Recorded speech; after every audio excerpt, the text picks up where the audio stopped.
Okay, so Andrew and Maha, do you want to introduce yourself and kick it off? Go. Yeah, that'd be great. Thank you so much. Okay, hello everyone. My name is Maha Masri, and I am the product manager for Wazi as a service. And today I also have with me Andrew Trice, who can also introduce himself. Thanks, Maha. Good morning, everyone. My name is Andy Trice. I'm an architect and senior technical staff member at IBM, particularly working with our global system integrators team, and look forward to presenting to you today.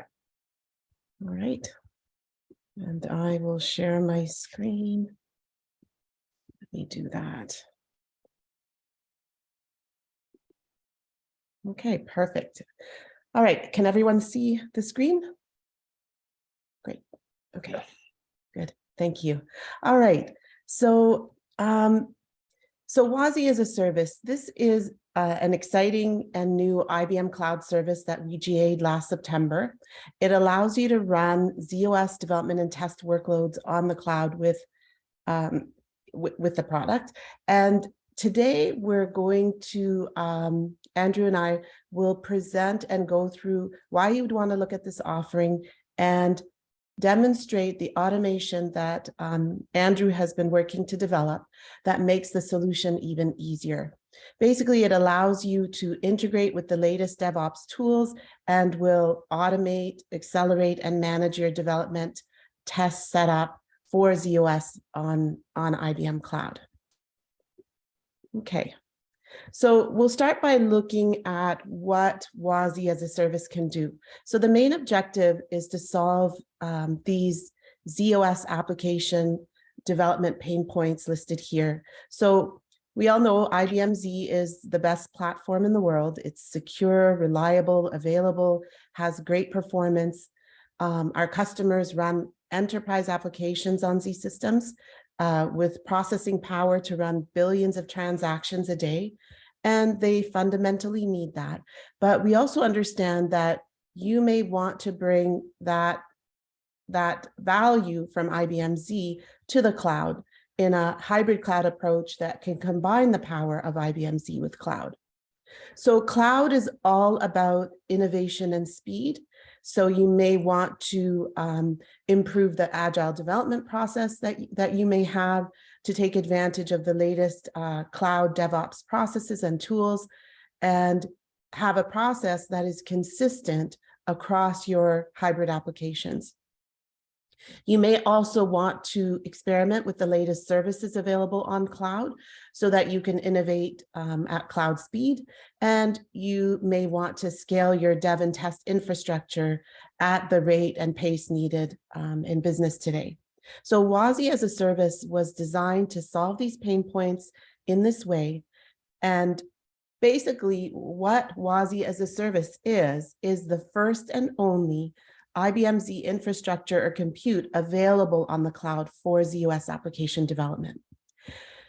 And just to go through a little bit more detail of what you get with it, it will, make things more agile, accelerate the development with the DevSecOps adoption that will show can be made easier so that you can release faster and we can provide updates to you faster for the service itself. So because it is a cloud offering, of course, updates are done continuously. You'll get dev test infrastructure, just like any other on-demand infrastructure on the cloud managed by IBM. The systems are highly available. They can be snapshotted for backup and restore, and then integrated with other Z system services or services in general on IBM Cloud. So you can get as many instances as you need, pay only for when the instances are running, and all you need is an IBM Cloud paid account, and you can start using the service and have a system IPL'd in just over 5 minutes. So looking at the benefits here, we see that one of the main benefits of Wazi as a service is its performance. It's much faster because it runs on Z hardware. And when compared to x86 emulation softwares for zOS development and test available with some other products, it does outperform. And next, we allow customers to choose between a stock image or a custom image. And basically, you would use a stock image to have access to a system quickly. And if you want the updates to the image done for you, the stock image is available on IBM Cloud. You just select it when you're creating your zOS instance. And all of the zOS software and middleware stack, and we have a list that's documented in the documentation for the product, that is updated for you monthly, and with all the latest products and service and support applied to those products. Again, it's a subset of software, and we're continuing to build on that list based on what customers want and need. And next, if you were going to use a custom image, you would do that if you wanted an image when you bring up your zOS system to be based on an existing on-premise LPAR. And we have tooling called Wazi Image Builder, and it's a component of the offering that provides a web UI. It allows you to select system volumes to make up the image, and then deploys the data needed to IBM Cloud Object Storage. And that process can be automated and supports images up to 16 terabytes in size, and we're looking to expand on that limit. So you can easily make systems available for development and skill building, because once you have an image, you can create as many instances as you need. And for the availability on IBM Cloud today, we have Wazi as a service available in Washington, D.C., Toronto, London, Sao Paulo, and Tokyo, with others becoming available soon. Okay. So here we see the top use cases for Wazi as a service, with the first being early development and test for zOS applications. So it's not about replacing your on-premises systems. The final build is still done on the real LPAR. It's about making your development process more efficient, agile, automated, and integrated with the latest technologies. So what you would get is isolated environments, reducing conflicts and wait times for zOS infrastructure, so that you can test early, improve quality, and ultimately your development productivity. And you'll be able to test software and middleware upgrades without impacting the on-premise system, keeping the system, your systems current. And then education systems or any systems that you need can be scaled when needed. But for education in particular, it makes things much easier to spin up what you need when you need it, and allows you to attract new talent and promote innovation, because while learning, you can experiment with all the cloud services that are available and never impact your production systems. And for portability with outsourced teams, the value there is that you're able to access the systems anywhere, anytime, and make them available. So you can try it out today. You just go to IBM Cloud, create a new paid account, and you'll automatically get, I think, $200 when you create the account. And there's also a $1,000 promo code that you can apply for VPC. It's called VPC 1000. And you'll just need to monitor your use and limit it to that $1,200 per cloud account. But basically, you'll get to experiment for $1,200, and sorry, that's American. And Wazi as a service, just on its own, it is about $5 an hour to run. So that would give you about 200 hours of use or trying things out. But of course, there are other parts to it. that could be charged. And when Andrew does his demonstration, you'll see that some of the other things that have to be set up or that could be set up for a more business application of the product.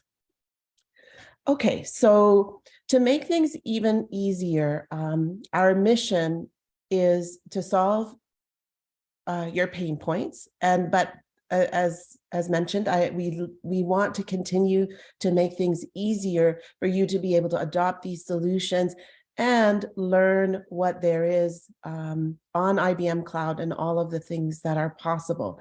And the focus today and in the demo that you'll see from Andrew is based on this blog that was just published today. So Andrew will demo Wazi as a service and the automation that he has worked on that is described in this blog that makes the setup process for Wazi as a service easier and adds integration with DevOps toolings as an example. But of course, this is just the start. You could do a lot more, and we hope you can see that. So with that, I will pass it over to Andrew, who will give a demo that actually gives this this solution to you. Okay. All right. Thanks, Maha. Let me go ahead and take over the screen share. And Stop. okay. All right, you should be seeing my screen now. So continuing where you just were. Oh, hold on a second. Problem with two monitors. Okay, there we go. So continuing where Maha just left off, I want to give a brief overview of both the products that we're going to show, Wazi as a service and Wazi for Dev Spaces, the developer tooling, as well as the automation that you can use to spin up these tools in a matter of minutes, to be honest.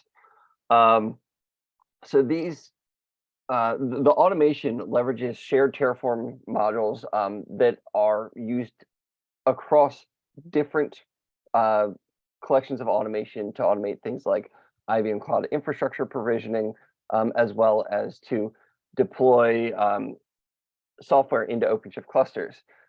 In this case, it's actually going to set up the diagram that you see here, which I'll get into in a little bit more detail, which will set up all of your virtual private cloud, your networking, your subdomains, and all the associated services like logging, monitoring, activity tracker, object storage, key management that will go with this configuration. Plus, it is, because it's on a virtual private cloud, it's actually isolated from the external internet, and it will provision a VPN so that you have to be connected to the VPN in order to even access these resources. So it keeps your development environment safe. So I mentioned, so it leverages existing Terraform automation that's used elsewhere within IBM Cloud, creates that secure isolated VPC network with VPN access, as well as it is a turnkey development environment for enterprise developers, meaning, like I said, within minutes, you can have these resources spun up, or just as important, torn down, so that you can use them on an as-needed basis. Now, running zOS on the 3270 hardware is recommended on IBM Cloud for dev and test scenarios. Not necessarily, it would be a environment where you're targeting production deployment yet, but even that, with the dev and test environment, it's perfect for building your applications, testing them, having team members learn how to get familiar with zOS, and you can do this without necessarily having a six-figure piece of hardware just to get access to the operating system and be able to run applications on there. And that's really one of the advantages of this type of configuration. The developer tooling, Wazi for Dev Spaces, is deployed on top of Red Hat OpenShift, which is the Red Hat flavor of Kubernetes. So it's essentially Kubernetes with additional user experience and tooling to make it better for your workloads, easier to get started.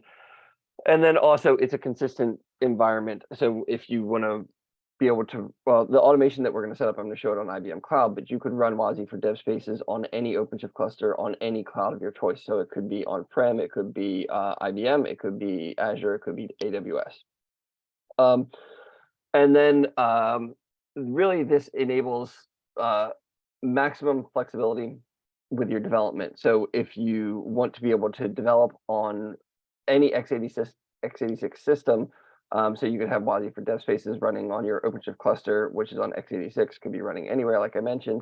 You can use that tool for development, but then you can actually do dev and test in zOS on the cloud by building in Wazi Dev Spaces and then pushing those builds actually to be executed on the Wazi VSI.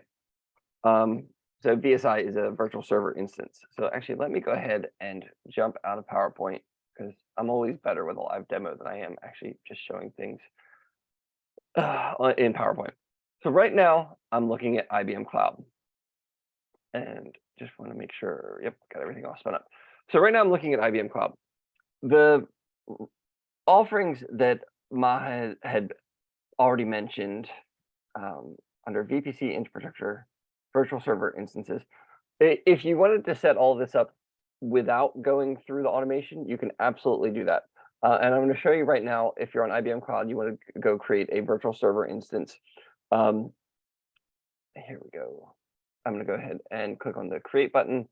I could come through here and I could create a new virtual server instance.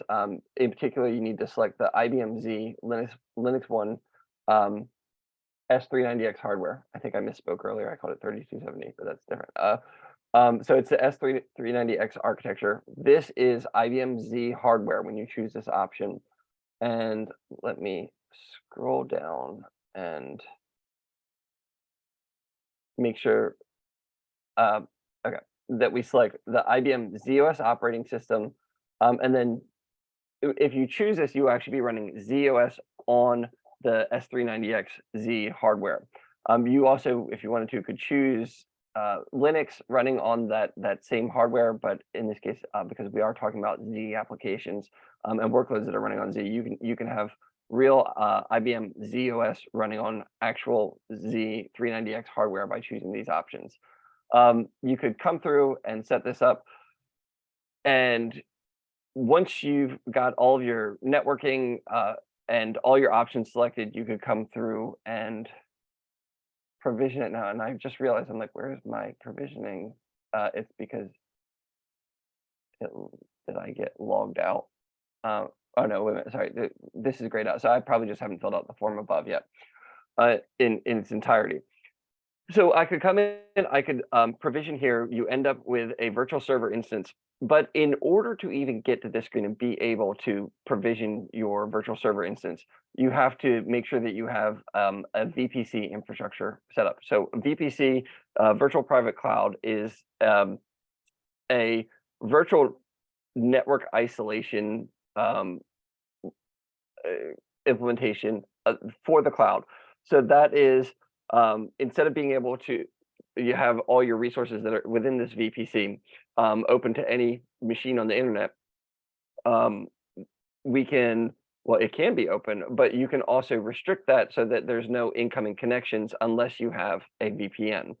You can also use this if you want to create a VPN gateway into your enterprise data center, or an on-prem network. You could set that up so that what's in the on-prem network could possibly talk to what's in the VPC, but not any machine from the internet could access that. So that can be a little bit of a tricky setup, which is why we have the automation, which I'm going to show you in just a minute. So again, if I'm on IBM Cloud, from this side menu, I would go into VPC infrastructure, go into virtual server instances, and then click on the create new virtual server button right here in the top right. Now let's talk about automation. So with automation, I'm going to go back to this image that we have right here. This is where I said that it makes setup of this environment very, very easy, because it's going to handle all of your VPC network for you. So it'll create the VPC, it will create your entire networking layer, it will create the VPN, the virtual private endpoints. It will also hook into IBM Cloud's monitoring, logging, activity tracker, object storage. Key Protect is the key management service, and IBM Cloud Secrets Manager. And it will use all the services, particularly the key management and the secrets manager, to set up the certificates that are required for both the virtual server instance as well as for the OpenShift cluster. So if I jump back over to IBM Cloud, you can see I'm looking at the cloud dashboard. So if I'm on the menu on the left side, sorry, I said dashboard, I meant resource list. If I click on the resource list, you would see the screen that we have here. And on this screen, I can see all of my instances.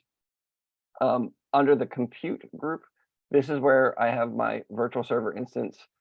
Under containers, this is where I have my OpenShift cluster. This is where Wazi for Dev Spaces is running. And then in addition to that, here you can see where I've got my VPC, I've got my security groups, I've got a flow log instance for capturing logs for the VPC. I've got my VPN, my virtual private endpoints, plus, the VPN would be the client to site VPN. Or sorry, this VPN instance would be if you wanted to connect to an on-premise location. This VPN would be is for actually connecting my laptop to that VPC, so that I can then access the OpenShift cluster. Plus, there's more security groups, and then in storage we have Cloud Object Storage that's used by the cluster to be able to store things, whatever volumes that might be needed by the OpenShift cluster into the cloud, plus the boot volumes for that virtual server instance. Again, this sounds like a lot, but the automation takes care of it for you, so that the experience when you want to go ahead and provision a new instance looks really like this. So let me make sure I'm in the right directory. Okay.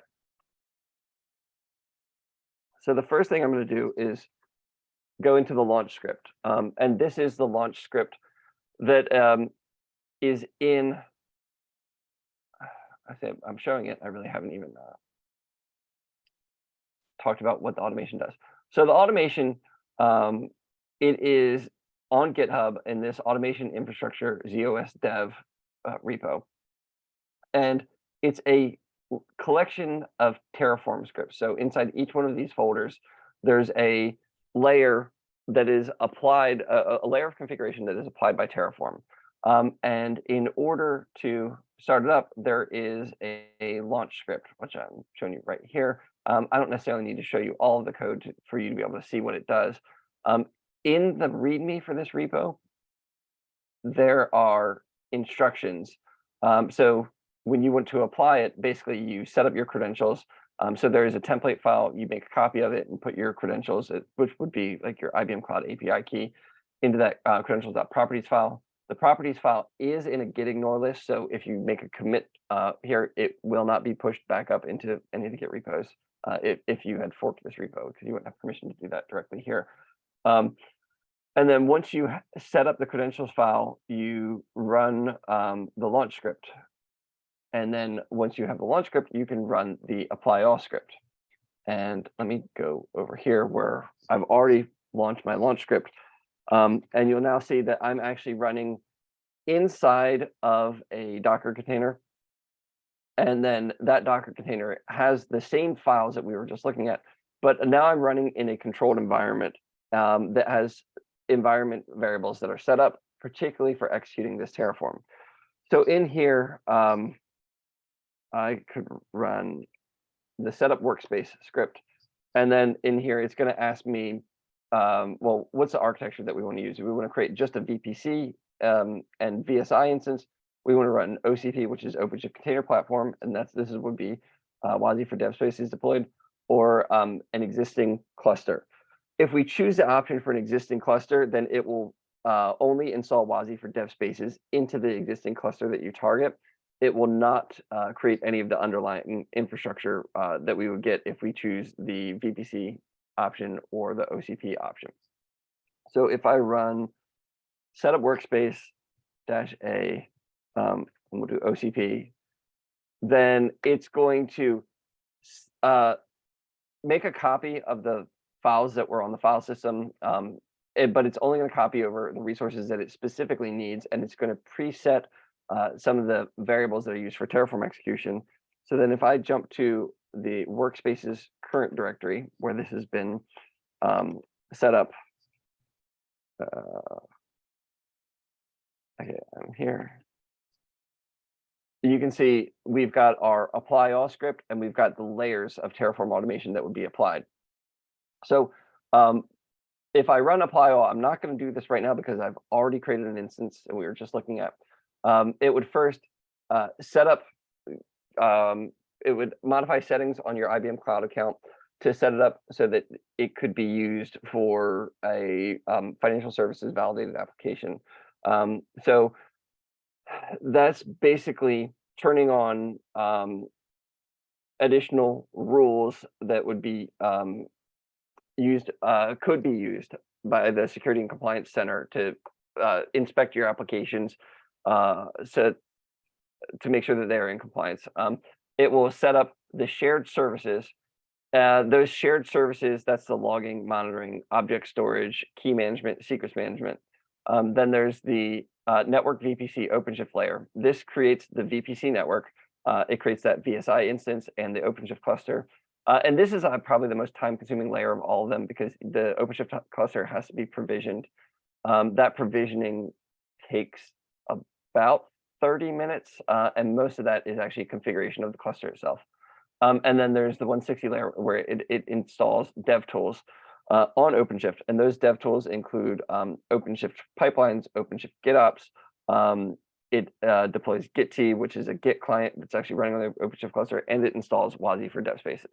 So you would just run that apply all script just by running /apply all. If I hit enter, it would kick off that execution, but I'm not going to do that right now.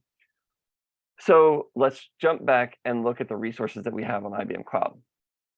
So first, I'm going to look at the virtual server instance. And as long as I didn't get logged out, this should start showing me details. Oh no, there, of course, it just came up as soon as I hit refresh. So this is where you can see information about your virtual server instance that was created. You can see here, this particular server I've put it in a resource group called zOS Dev, which we were just looking at. It's located in Washington, DC. You can see what the size of that virtual server is, as well as it's that S390X architecture, which is the zOS hardware. And to prove that it is actually a Z system, if I come down here, you can see here's my IP address, 10.1.50.4. I am already connected to the VPN, pardon me. So I'm using an OpenVPN client connecting to that VPN, which is connected to my virtual private cloud instance.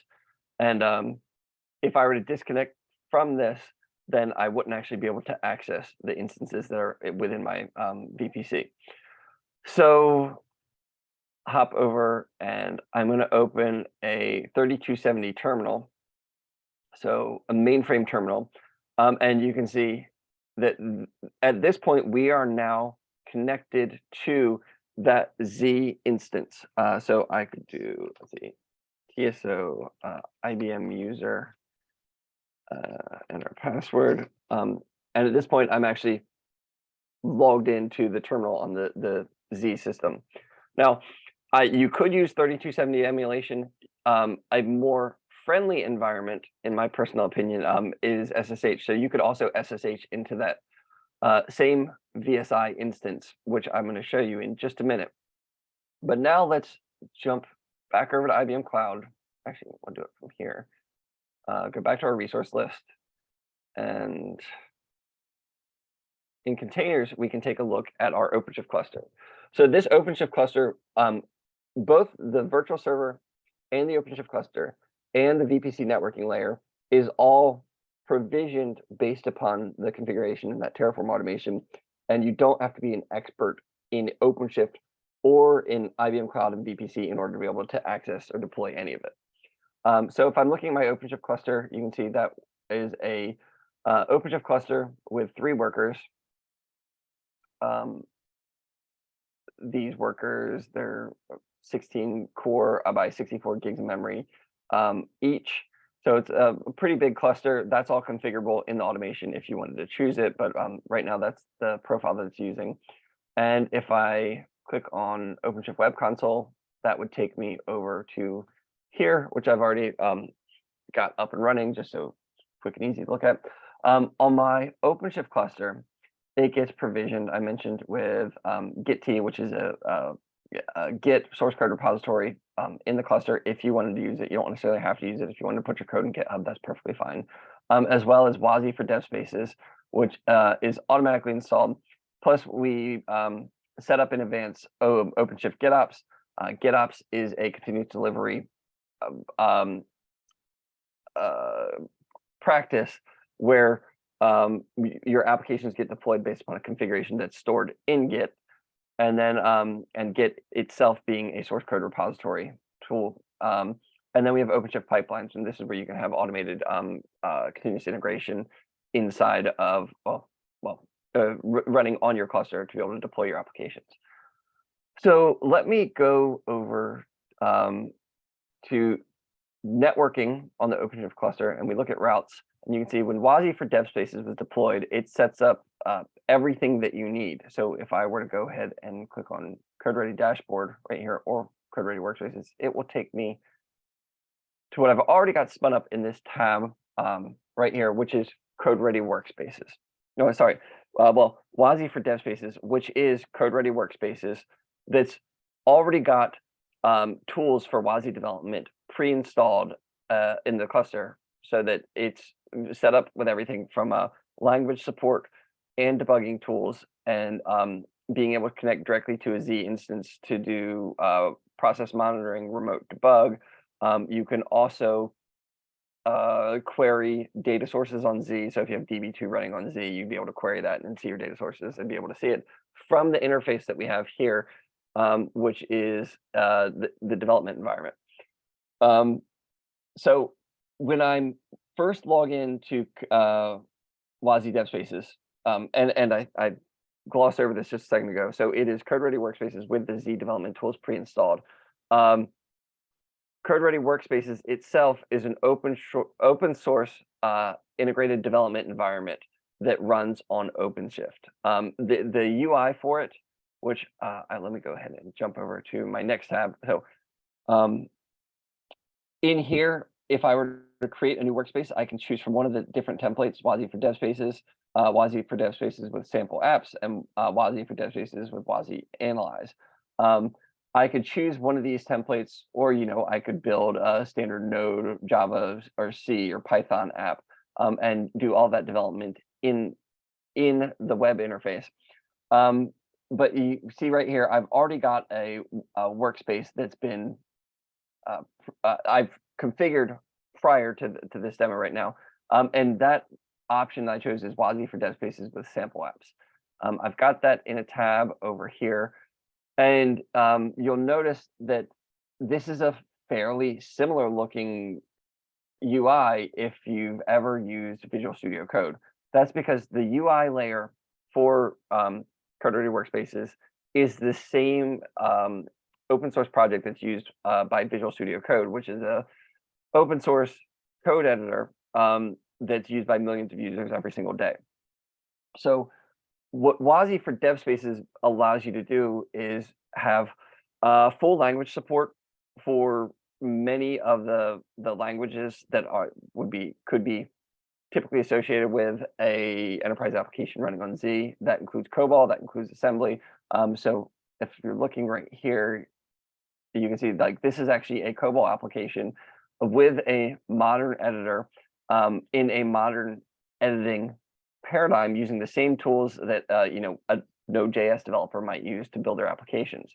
You can, with everything from the simple mini map of your source code, being able to see your outline and dig into your code, jump to different places in code based upon the outline.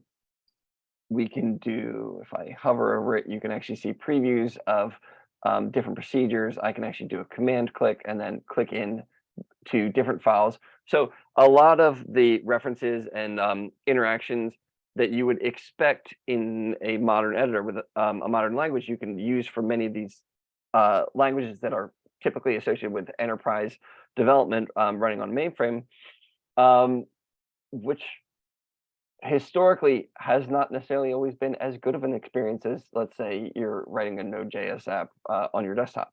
Now we have tools that make it an identical workflow. Plus in here, you can see you can have your connection to your Git repository, so source code management. We could go ahead and connect to our applications. So you could have your application running in Wazi for dev spaces, which would be an emulated environment, emulated Z running on x86.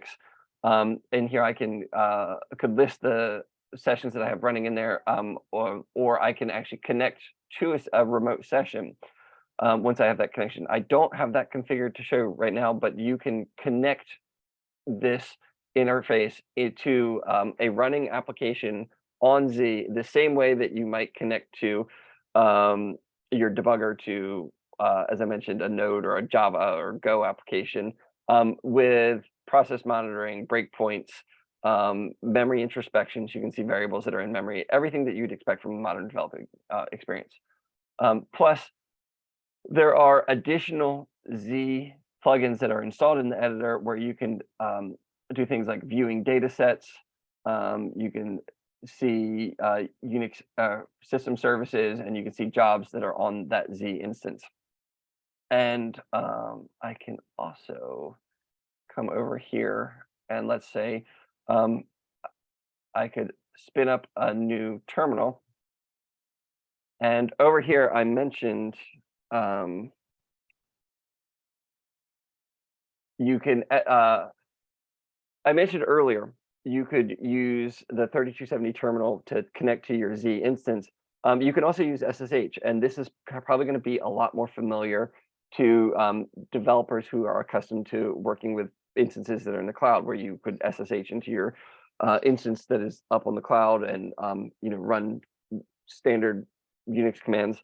Well, we can do the same thing to that zOS instance for the virtual server instance that's on the IBM cloud.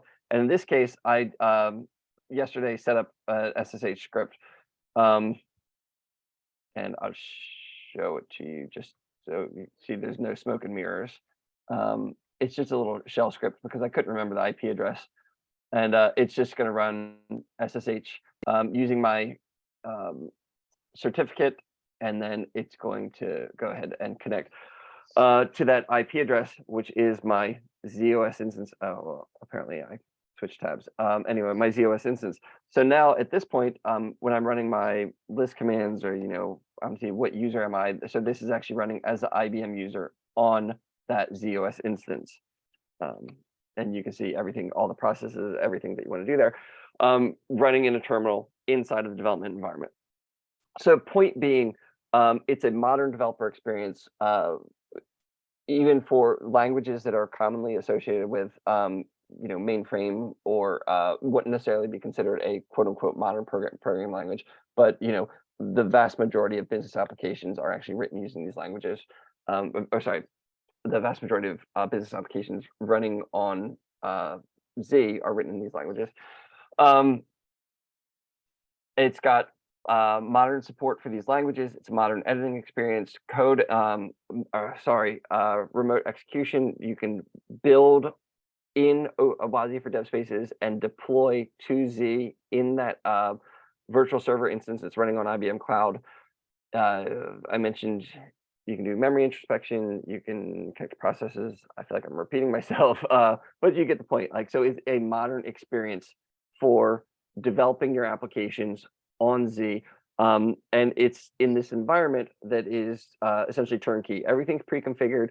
And from running that first apply all script to having instances running on the cloud that you can use, it's less than 1 hour. And that time is spent just waiting for service instances and the OpenShift cluster to be provisioned. If you wanted to deploy Wazi for Dev Spaces onto an existing cluster, I think it takes less than 10 minutes, and you could have that environment up and running and ready for consumption. So with that, show 2 more things. If you're interested in learning more about this workflow of using Wazi for Dev Spaces, using the Wazi as a service virtual server instances, so zOS on cloud, there's also a Red Book, which is a publication written by IBMers that will guide you through all the details of the IBM Z and modernization stack, how to configure your development environment, how to connect to remote processes on Z, how to connect to data sources on Z. And so I highly recommend looking into that. And then as Maha had mentioned earlier, there is a blog that if it's not live yet on the IBM Cloud blog, it will be. This is actually a preview that I already had queued up. So in that blog, it describes both what we've shown today, Wazi as a service, as well as Wazi for Dev Spaces. And it has links to the automation, so you can set this up quickly, as well as links to that Red Book that I just showed you. So with that, I feel like that was kind of a crash course. I went through it very quickly, but I want to open it up to the group and allow anyone to ask questions. So with that in mind, feel free to ask any questions. I don't know if that's best through chat or if we want to. Yeah. Hi, Andrew. That was Maha. That was awesome. Yeah, folks want to ask questions, ask in the chat. Everybody's muted. If you want to be unmuted to have a chat to Andrew and Maha, just let me know and we can unmute you if you'd rather do it that way. Just to kick us off until you get your first one in, I've got a few questions lined up because I've heard some of these from customers and things. So just to reinforce what I think you were saying there, so my understanding is that previously, to get a mainframe in the cloud, it would run on emulated hardware. It would run on sort of virtualized Intel hardware using technology called ZD&T, and bits of that stack would run very slowly, especially things like Java, because it couldn't make use of compiler optimizations and stuff. This is a whole new beast, right? This is running on zOS Metal, right? So customers won't suffer some of those laggy performance issues. Is that right? Correct. Cool. So yeah, in this case, when you're running in that virtual server instance, it is non-emulated zOS on the S390X architecture. So yes, it is awesome. Real Z on real Z hardware with nothing in between. Now, if you wanted to just have, let's say, a developer experience on, let's say, an OpenShift cluster whether it's on-prem or whether it's another cloud, you could still deploy Wazi for Dev Spaces and do the same workflow in an x86 environment. But by the inclusion of that Wazi virtual server instance, that's what's giving you the ability to have the non-emulated experience. Cool. Another question, and I've heard this from customers as well. So if you have a dev test environment, you can perhaps all your source code is in Git, you can clone it down, so you can create your isolated sandbox.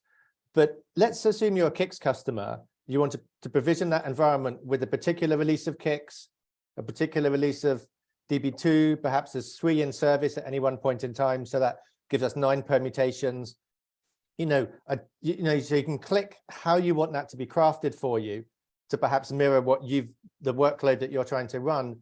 And also, if you're running testing, you might actually want to provide some of your own test data for that as well.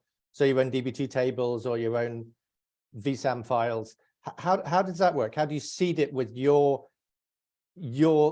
stuff, if that makes sense? So, Maha, if you don't mind, from the product perspective, I can you might be a definitely little bit answer closer that. to that than me. Okay. So Yeah, sure. Sorry, I was on mute. I was saying something, but I didn't get in there in Okay. time.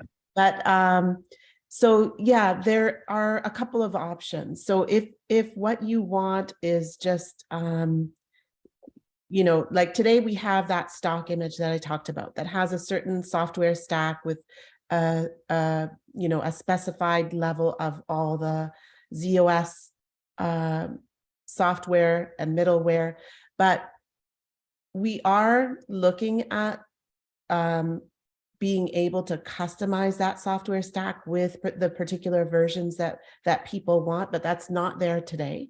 You basically just get the software stack. You have the option of using, you know, the image that's out there, the latest one in the UI by selecting it. But if you wanted to go to older images that might have different versions of the software, you could use the APIs to, you know, go and select, you know, Wazi 1 image versus Wazi 6 image. So that's sort of something that is just the way it works today. Yeah, and I think Andrew is going to show where you can select that image. So today we have Wazi 6, if you see, and as I mentioned, that image is updated monthly. So, you know, maybe Wazi 5 had DB2 whatever version and Wazi 7 has a different DB2. You might want to look and see which one you want to use. But that's not really where we're going to end up with it. We are going to work on ways to make that sort of something that customers can work with more easily. The other option, which is sort of what is recommended right now, is you can create a custom image based on your on-prem system. So you want to test specifically a software level that you have in production. Well, you can create an image based on a real LPAR and deploy that to cloud, and it will be selectable in here. Instead of selecting the stock image, if you look at the pull down there, Andrew, if you can click on where it says stock image, right under image, you can select custom image. And what happens is, after you've run the Wazi image builder tooling to build your custom image, it'll be listed here as a selectable image. And so basically in the same way that you, and that image could have your data, it could have whatever software you're currently working with, basically as part of the image. That's phenomenal. That's phenomenal. And are there any restrictions on like vendor software or customer data in terms of who, you know, confidentiality, who can share it when they're putting it in the cloud, encryption, and so forth? Yeah, that is obviously controlled by the customer. Okay. You know, there will be there obviously when you go to cloud, and there's a lot of work being put into making sure, you know, we have the tools that help you make things secure when deploying to cloud, and, you know, all the certifications that are being worked on basically to allow you to put stuff in cloud object storage and have it secure. But in terms of data, that's up to you. Some customers will use virtualized data in their test environments, and that's, you know, then they avoid any issues whatsoever. And others will take advantage of what we have in terms of security on cloud to, you know, to basically be able to put the data there, but of course, set up all of the proper security around it. The encryption and the, you know, the VPN access and all of that stuff, key protect and so on. But then for the software that you're allowed, well, that's also like we have that software stack in the stock image, and we allow you to use that on cloud, but it's of course unsupported. If you're going to want support for a particular piece of software, you do have to have the on-prem license in order to get support for it. And as far as vendor software is concerned, again, we have a lot of vendors that have sort of looked at this solution, and they have basically done the same thing as what IBM has done, which is say, you know, if you do have the software license, well, you can run it in cloud as well. So that's generally, you have to work with the vendor, work with IBM to ensure that you're okay in terms of running whatever software that you want to run in cloud. Awesome. Thanks, Maha. Just in case for the folks on the call, if you just throw something into the chat, and I'm sure Maha and Andrew would love to spend the last sort of 8 or 9 minutes just answering your questions. I'm just kind of plugging the air like a disc jockey. I had one other quick question. I loved you showing the Code Ready Workspace, because that's a zero install client running through a web browser. So that's really classy. Some customers I work with might have a Visual Studio Code already installed on their laptop. I saw USSH do a way in. Presumably, are there enough ports and things available so that if you did have VS Code on your laptop, you could still create a configuration to reach into your provisioned Wazi desktop, Wazi server?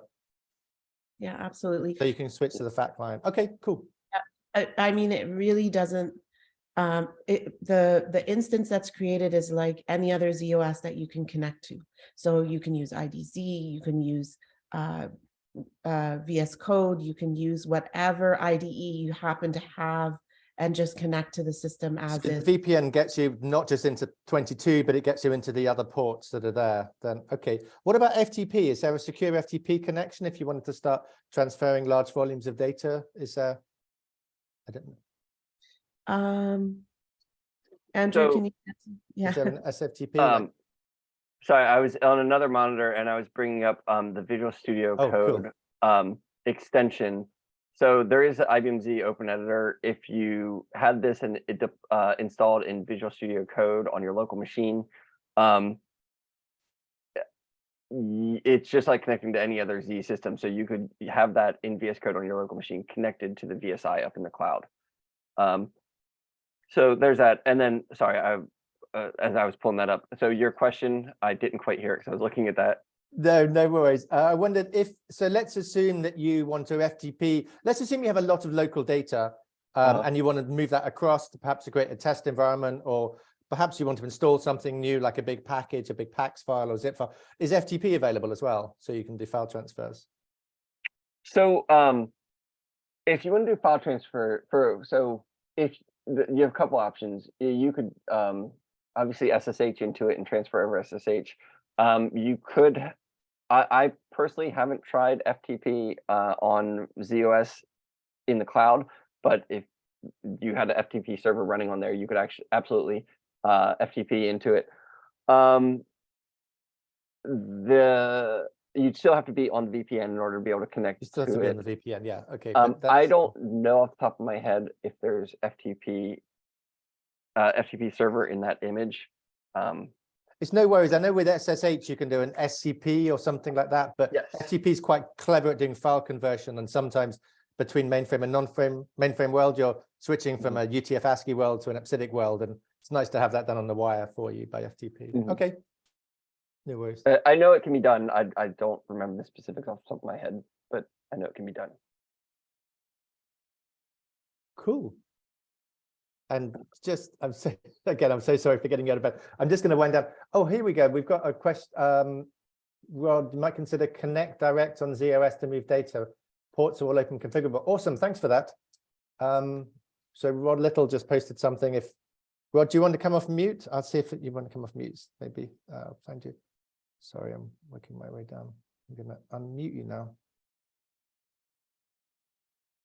How do I unmute you? I didn't really want to come off mute, Joe, but yeah, we've got lots of customers that have used products like Connect Direct to move data to zOS. It's all possible. Okay, cool. And we do have a lot of really great SMEs from IBM here. working on this. So if any customer, if there's anything, anybody's used this and there's anything that they want to be done in the future to influence the roadmap, now is your chance to speak for the last 3 minutes. Or there's any issues anybody's had using this?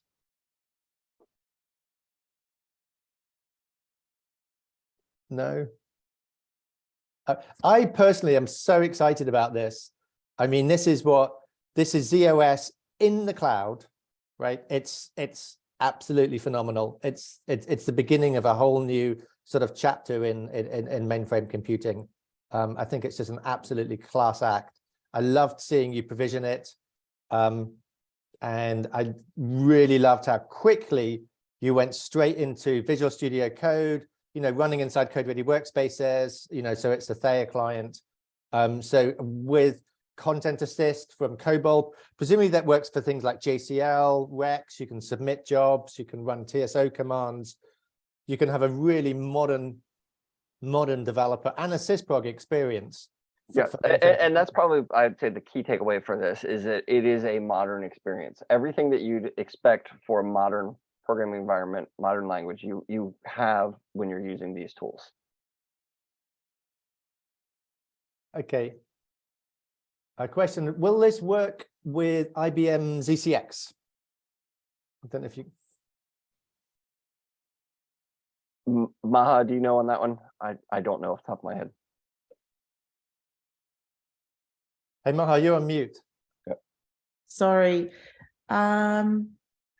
Yeah, Rod is saying that there is no ZCX support right now. So I will go with that answer.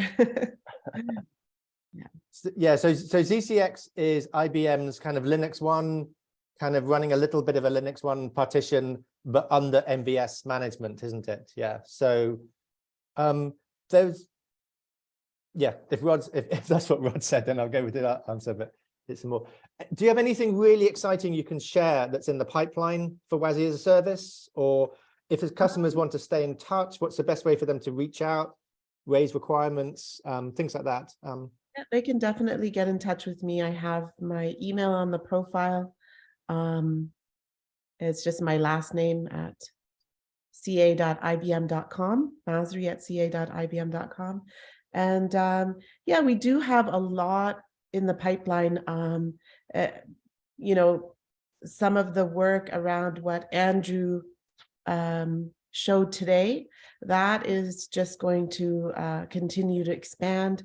And, you know, he showed how easy it is today to run. And I think it'll go a step further even in the future, for sure. There are other, I'm not sure how much I can reveal. That's the only problem. There are other. I don't want you to break any IBM rules. Yeah, if anybody does want to get behind the curtain, though, they should reach out, because IBM has programs under non-disclosure and architecture councils and so forth. So yeah.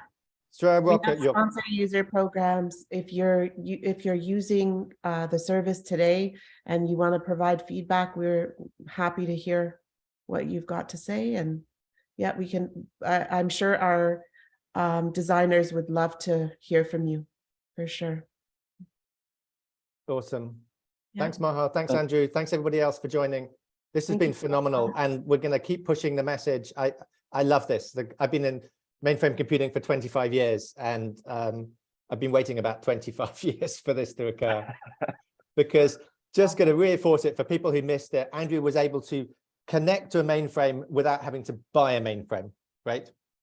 The possibilities for that, for moving forward into education, the next generation of people, trying things before you've migrated your LPARs to the next releases, they're just endless. Let's start thinking about where that road goes. So many options available for you to crash test things without hitting your production LPARs. One quick question, well, I remember, because a customer did ask me, do you support Sysplex distributor? Do you support coupling facilities, some of the more advanced zOS configurations, or is it single LPAR only?